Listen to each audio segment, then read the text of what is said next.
Hello you lot, Miller Corner here. Welcome back once again to a familiar friend that we haven't seen in a while, my mighty Merc, the W123, which has been a hot minute since it's been on the channel, and what better way to bring it back than a gorgeous 30-degree Friday afternoon driving to a car meet. Hopefully you can see in that camera there, in front there's my girlfriend in her C30, there's her dad in his Jeep SRT8, and we're off for a bit of a Friday afternoon car meet. So let's have a chat and talk about what's happening with the Merc.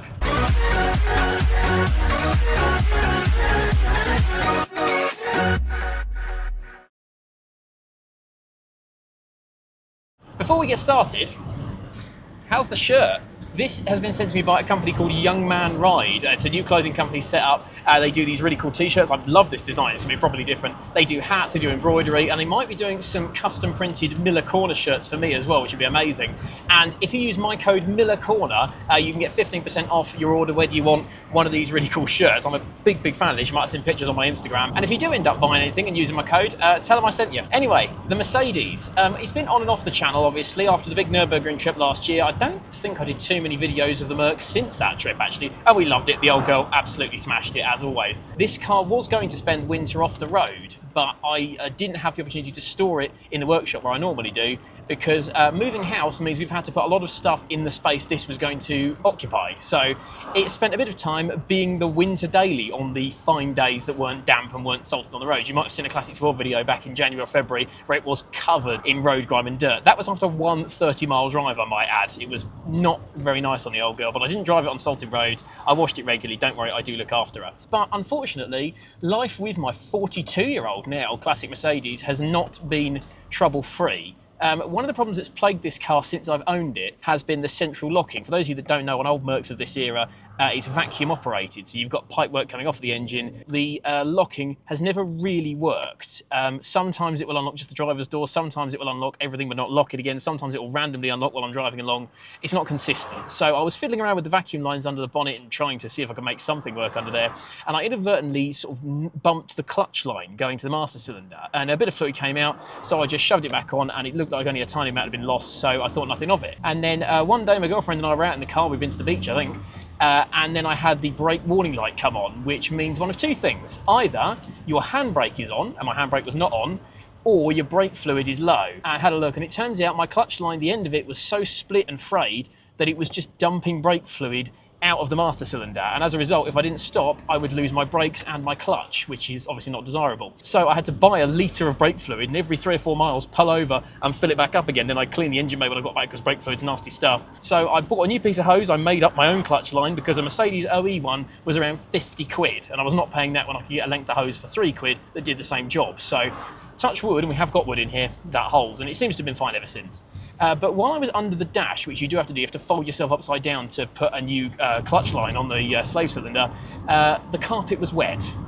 And not wet with brake fluid, it was water. I peeled all the carpet back and my heart sank because I had a leak, and there'd been rain and it'd been getting in and it had got the carpet wet. I found out it was through a failed windscreen seal. So that had obviously, again, probably original, and it had just failed and cracked and perished. And then, while I was pulling all the wet sound deadening out, I found out the water had obviously been getting in for a little while, because at the bottom of the B pillar, it was rotten. The B pillar on the driver's side, which is where the seatbelt mounts to, so remember that for safety, had rotted away. It was not connected to the car anymore, so I dread to think what would happen if I'd been in any sort of accident. Then the replacing the windscreen seal saga began. So I went online, I bought a Febby part, actually, a genuine, the good quality brand, turned up, and my dad and I spent a day trying to get the seal onto the windscreen, then put it back in the car, and we could not make it fit. It went on the glass okay, but it just seemed like it was designed for a different size aperture. It would either go on the top or the bottom, but not both. I tracked down a Mercedes specialist who did have one on the shelf, as it turns out, an OE Mercedes-Benz windscreen seal that was £150. £150 for a rubber windscreen seal when the Febby part was 40. I was not happy about that. But we got that fitted, got the windscreen in, and then the car went over to the workshop. So Matt, who's done some welding on this car before and helped me out with various things, he did the welding for me, did a fantastic job, so it's all rock solid down there. Obviously had to pull out all the old soggy sound deadening, so I've then redone it all with new bitumen-based stuff, like I put in the Seicento, and it is very good. If anything, I think the car's marginally quieter than with the slightly crappy foam stuff that Mercedes put back in period. And now the car's back, and I've had it back for a few months. It's been pretty much the default summer daily. I've been running around in this, driving to the office, and it is such a joy. Quite apart from the lack of aircon, which is why the window is having to be open. I've got the fresh air blower on, I do apologise, but it's 32 degrees today, it's far too hot. It's been the default summer daily. It's such a nice cruiser, it just makes me smile, this car. Nothing feels like the Merc, and I'm more and more certain every time I drive this that I will never ever sell this car. I just adore it. But then as I use it more and more, my mind started to wander, because quite apart from that bloody central locking that I still haven't fixed, there isn't really much needs doing to this car now. It's pretty much bob on, and I've been using it regularly. Touch wood, it's reliable, it's fairly economical. So then my mind started going, what about modification? And there will be, I reckon, a fairly even split in the comments. There'll be those of you saying, yeah, go for it, modify it, make it cool, make it a hot rod or whatever. And there'll be those of you going, you can't modify that, you can't ruin it, keep it original, keep it classic. And I'm firmly in the middle, to be honest. There are good cases for a lot of different mods on this car. The obvious one is engine. This is by no means the least powerful 123 they made, but as a 200 petrol it makes 103 horsepower 42 years ago, and 0 to 60, it does 0 to 60, yes. So there is the temptation to change the engine, but as it stands, again, touch wood, the engine that's in this is good. It's done 130,000 miles near enough, but it doesn't use any oil, it doesn't use any coolant, it doesn't smoke, it doesn't rattle, it starts on the button every single time. It's not too bad on fuel for what it is. I can get the bits for it easily and fairly cheaply, so it's a good engine I've got in here. And changing to a different one is not as easy as I would like, because this is a carburetted 123. If it was an injected car, it would be fairly easy to pull the 380 or even the 450 engine out of an SL or an S-Class and pop it in and run with that. But because this is carburetted, it hasn't got the fuel pumps in place, it hasn't got the shaped tank, it hasn't got the extra lines and so on in the accumulators that you need to run an injected Merc of this era. So as a result, I'd either need to totally redo the fuel system, which I'm not doing, or if I wanted to put a very modern engine in, I'd then need to be into electronic fuel pumps and new fuse boards and programmable ECUs, and I'm not doing that either. So you're fairly limited on the engine swaps you could do anyway. It would probably have to be something carburetted, and we can't get Chevy small blocks for $200 in this country. So those of you in the comments saying, V8 swap it, a Chevy engine would not be going in, nor would a Ford. All your big American V8s are off the table. But there is one American V8 that we did get over here that I could do.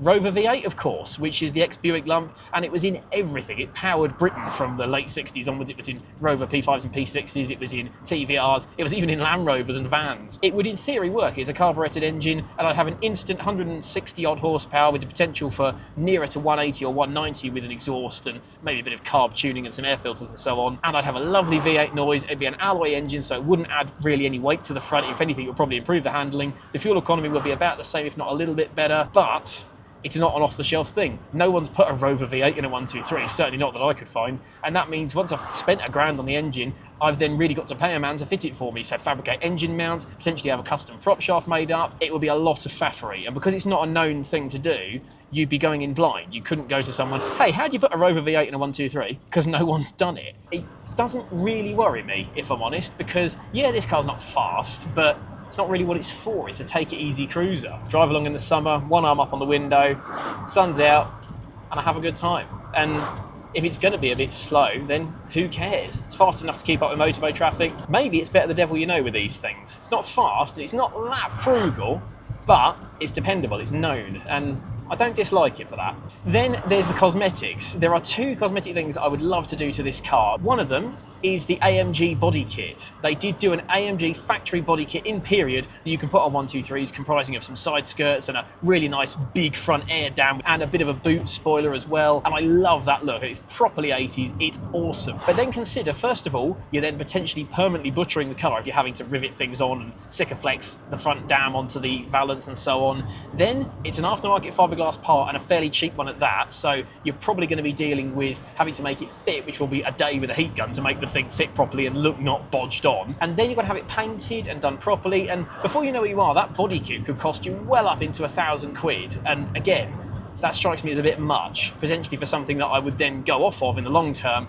but then I couldn't take off the car very easily because I'd had to butcher it to make it fit. Wheels. I actually really like the wheels that are on this. I like the body colour wheel trims. It's a staple of Mercedes of this era, and I'd be very, very reluctant to change them. There is only one wheel I would put on this car. I would be tempted to put some 5-spoke Mercedes Penta wheels on it. I absolutely love the look of them. Deep dish. They can be body colour coded if you want. They can just be silver, but even a set of reps is £700 or £800 plus tyres. A set of genuine ones, well, if you can find them, it'll be a few grand, which again, is not happening. These are not necessarily cheap cars to modify. For as much as I would love those wheels, I'm not spending out what they cost. I kind of like the wheels that are on it. I kind of like this car's stately, original look. It's the slightly granddaddy Mercedes that just wafts along in its own time, not a care in the world. And I drive along in the summer with the window down, arm up here, cruise along. As tempting as it is to modify this and personalise it, not much wrong with it the way it is there really?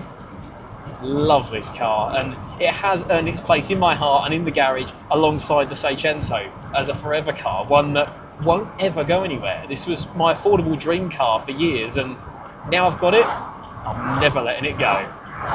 But why don't you let me know what you think? Would you modify this car if you had it? What would you do to it? Do bear in mind all the restrictions I've put in place for where I am and the fact I don't want to spend thousands. Should I modify it? Or should I just drive it and enjoy it? Don't forget to like this video, subscribe for all future content as and when it comes. There's a nice cheap and cheerful one coming very soon, and there will always be more Seicento videos, obviously. And do visit Young Man Ride, use my code MillerCorner for some of their mad stuff, get 15% off. Have a brilliant rest of your day, people. Catch you soon, and have a good one.